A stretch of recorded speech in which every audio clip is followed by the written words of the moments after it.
Welcome to the Slop Temple. We pray this video helps. You'll start by confirming prerequisites quickly.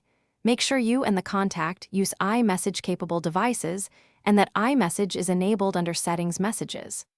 Once done, open the existing messages conversation with that person so you can inspect current delivery behavior. If you see green bubbles, then messages are SMS. Blue means iMessage.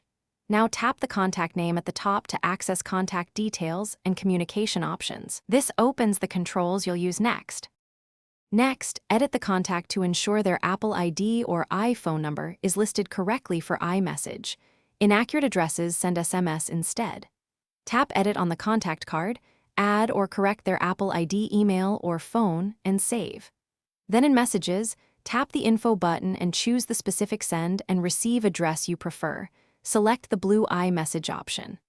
After selecting it, compose and send a test message. Watch for the blue bubble, which confirms iMessage delivery. To finish, confirm both devices have internet access and iMessage turned on. This is essential because iMessage needs data to work.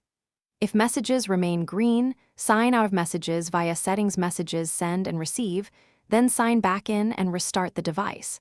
This refreshes iMessage routing. If that fails, delete the old conversation and start a brand new message to the corrected contact address. Key tip: if problems persist, ask the contact to check their Apple ID and restart. Thanks for watching. Consider subscribing if we helped you.